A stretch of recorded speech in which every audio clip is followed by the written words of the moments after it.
In anticipation of tomorrow's speech, today the president released his proposed budget for the next fiscal year. It features a boost to defense spending, cuts to some domestic programs, no changes at all to entitlements. Joining us now to preview it, Democratic Congressman Eric Swalwell of California, who says this is a bad idea for America's working families. Congressman, thanks for joining us. Thanks for having me back, Tucker. So it seems like, at least in conventional terms, a pretty moderate budget proposal. We don't know the details, but of what we do know, the president says entitlement spending, which is the single biggest portion of federal spending, will remain unchanged. We're going to increase military spending some. We're going to detract from foreign aid some. What's wrong with that? Still waiting on the details, but not moderate in the increases to defense spending. It looks like it'll be a 10% increase. I'm mostly worried, does this mean we're going to drastically increase our nuclear weapons? And I think that would make us less safe if that's the direction this president wants to go. Well, so he hasn't said that so far. He said...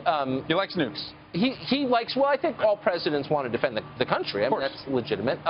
But he said he wants to, for example, increase troop strength in the Marine Corps by 12,000. Do you think that's out of bounds? No. If this is just talking about making us safer, fine. But he has talked over and over about we need to increase our nuclear weapons. We have more nuclear weapons than any other country. We spend 36% of our budget already on defense. So I don't understand why post-Afghanistan, post-Iraq, why are we increasing by 10% our defense? Well, presumably, I think, and you and I have talked about this in some detail, you believe that Russia poses a great threat to the United States, which is the other great we have a lot more nuclear power. And if it's true, as this president has argued, and a lot of non-aligned people have argued, that our nuclear arsenal is outdated and needs to be updated, why is it crazy to want to achieve some sort of parity with Russia, this great threat? Well, I think unless we're attacking other planets, having thousands of nuclear weapons is probably enough. And we should maintain them, and we do that in my district at Lawrence Livermore and Sandia Laboratories. But increasing the number of weapons, I think that is going to make us less safe. And it's also, I think, a bad use of the money. The money should go into reinvesting in workers, investing in students and student debt relief and making college affordable, and making sure we have clean air and clean water. Okay, so but from what we know, the president hasn't said, right, I've seen that this money is all going to increasing nuclear weapons. It's going to increase the size of our Navy, for example, our air capacity. Is there anything about it that bothers you? I mean, this seems like the kind of budget proposal that Democrats might like. And I'm going to wait, Tucker, but right now this president has not had a plan. He's had a tweet, and if you look at his tweets, he talks a lot about increasing nuclear weapons. Okay.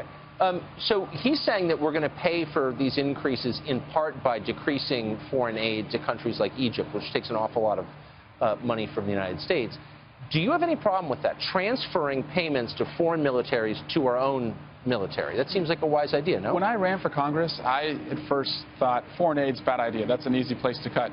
And then a lot of people talked to me and they said, actually, it's less than 1% of the budget, and it's actually an investment in our national security because it helps create jobs in those countries, and where you have more stability, you're less likely to see those people want to become terrorists. So at first I was against it. I understand why people may be against it, but when you talk about the countries that we're helping, especially in the Middle East, I'd rather see them succeed than spend trillions to fight wars in those countries. Okay, so a perfect example, I guess, is Egypt, which is the second largest, I believe, recipient of American foreign aid, and it has been for, we give them billions over the years. And Israel's the number one. That's correct, by far.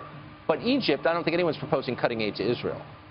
But we are proposing cutting aid potentially to Egypt. Do you think that American foreign aid to Egypt has made it a very stable country? I think Egypt certainly has its challenges right now, and we've held back in the Obama administration. I mean, come on. You saw that El-Sisi in Egypt was upset because we were holding back helicopters just a few years ago because of concerns about democracy in Egypt. But I do think that broadly, investing in these Middle Eastern countries by very, very small amounts compared to our total federal budget actually makes us more safe. And we need partners in the world. But it's not simply the Middle East. I mean, we're giving billions around the world, all through Africa. I mean, you don't imagine that those countries pose a threat without U.S. foreign aid, do you? And I'm open to going back to the drawing board and looking at where bad investments may exist. But if he just wants to get rid of foreign aid, I actually think that makes us less safe. And right now, this is a president who is alienating our friends, like the Australians, and it seems to be drawing our enemies, like Russia, in closer. So the world right now is wondering. But we don't give we don't give foreign aid to Australia that I'm aware of, or to Russia. They're an important intelligence sharing partner, and right, if we roll back sanctions on Russia, that's not germane to this foreign aid.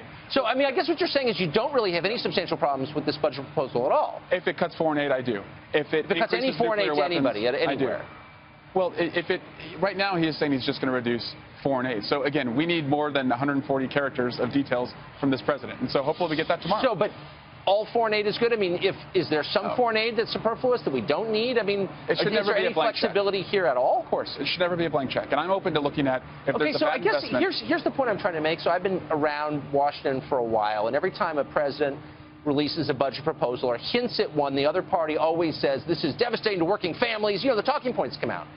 And in this budget proposal, I haven't heard that because there doesn't seem to be that much substantively that you might disagree with. And so maybe, I guess the point is, you have more in common with President Trump's fiscal priorities than you think you do or are willing to admit. Has that occurred? We don't know what his priorities are. We're 40 days in, and this not cutting any entitlements. has delivered nothing. I mean, this was the businessman, great negotiator president. Republicans are sending us home early because we don't have anything to do. So we're waiting. When was the last time a I'd Republican president said at the outset, we're not touching entitlements? Well, let me just we check. shouldn't touch entitlements. Never. That's never happened. I'm not going to go after will you him because concede, whatever you think of that, will you concede that this is a quantum change from what we've seen before? It reflects what the American people think, which is Social Security is not necessarily an entitlement. It's something that we pay for every paycheck, and it's something that should be given back to us when we're in our golden years. So the debt's at about $20 trillion, 19 and change, right? Yeah. If you were making the budget, what would you do about that? Well, I would make investments in people that have a return on investment that reduce our overall spending. And I think right now, what does that mean? 40 million young people right now have $1.3 trillion in student loan debt. The government, $100 million a year on the interest on student loans. What I would do is make the interest zero, put that money in the pockets of young people, allow them to save to buy a home. I'm a renter right now. I'm a perfect example of a millennial who understands that we're buying fewer homes. We're unable to start businesses. We're starting families later. So I would actually, what a Republican idea, return the money. So you would spend more to reduce the size of the debt. So I think that's a return on investment. No, but that's a return on magic, isn't it? Like, how does that work? It's a return on investment. If I've got a really high credit card bill and I go to Nordstrom's and double it, does that make my bill smaller? No, if you put solar panels on your house, you may spend a little up front, but over time, you're going to see a reduction in your energy bill. That's what that is. Congressman, I appreciate you joining us. Thanks for having me back. Thanks very much. Yeah.